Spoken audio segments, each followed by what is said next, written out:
Hey,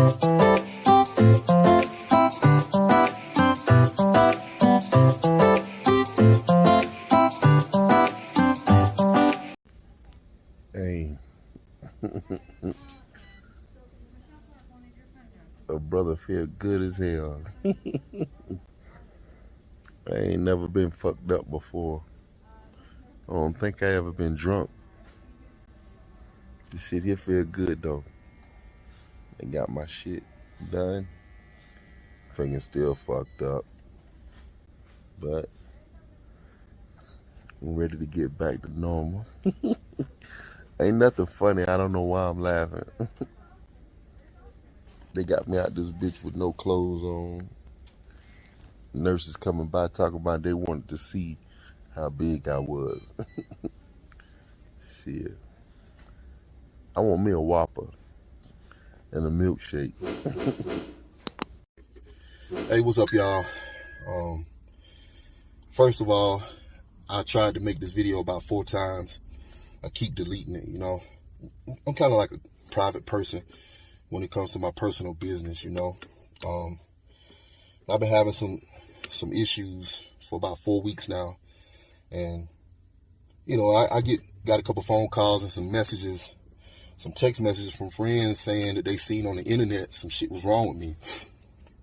So, of course, if it's already on the internet, you know, motherfuckers don't really know everything and just talking about what they know or what they think they know or what they heard. I said, well, I might as well get on there and do the shit myself, you know. So here I am.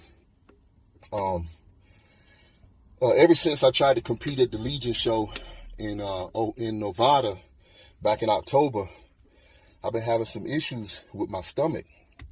I can't keep food down for some reason. It creates some stupid ass hiccups. I'm hiccuping all day long, half the night.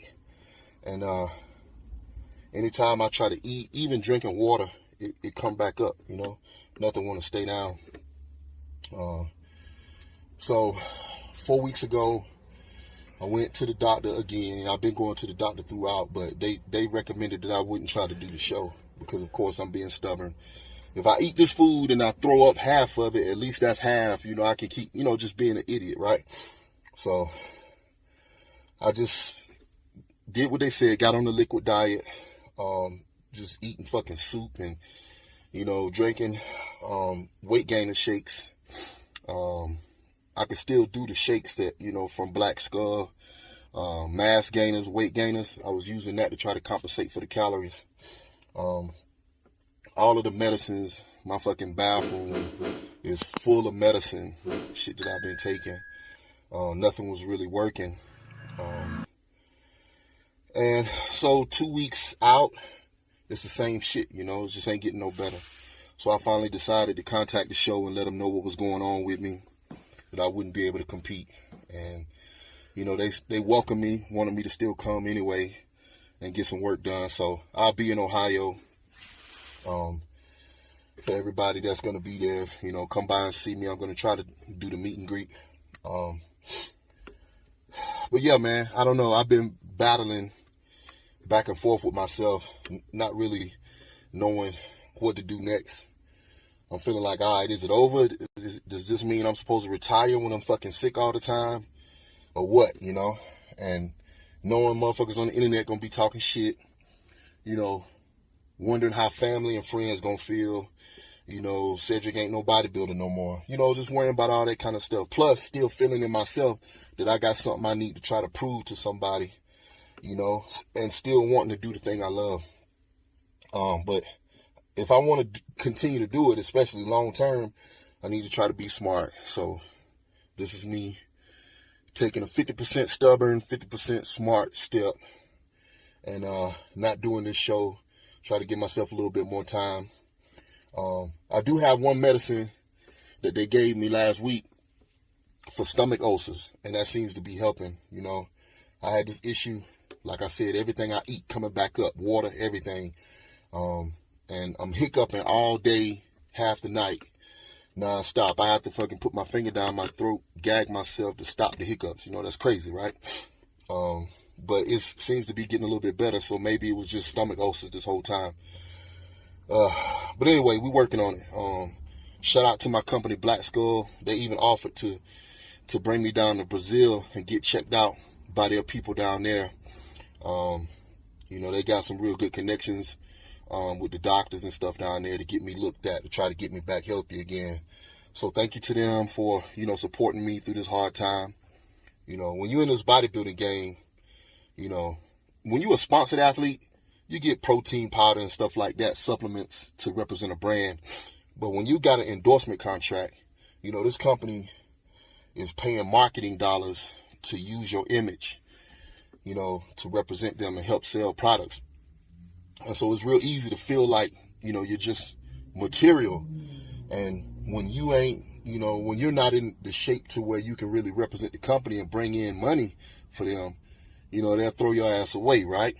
And, I've been worried about that, but, Black Skull, all the guys down there, Marcelo Bella, and the athlete managers, everybody down there on the team, they've been supporting me a lot, checking on me. So shout out to them.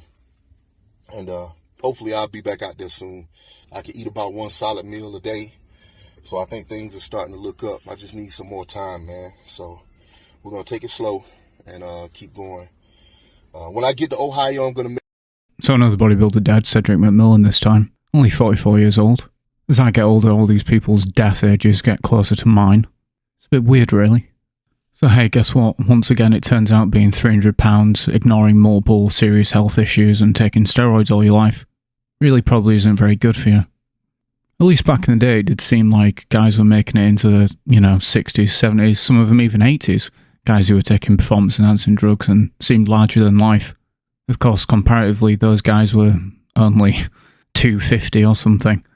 Whereas now we get these guys who are blowing all the way up to 300, 350, and then cutting down whilst taking probably double the amount of gear that guys were taking back in the day. So now we have everyone dropping dead in the 40s and 50s. And of course guys have always died that young, but at least some of the big name guys didn't seem to be going quite so early. So what has changed? I mean, obviously it's the obsession with getting as big as I've said. It's the obsession with not only getting that big, but getting that big that quick and staying that big.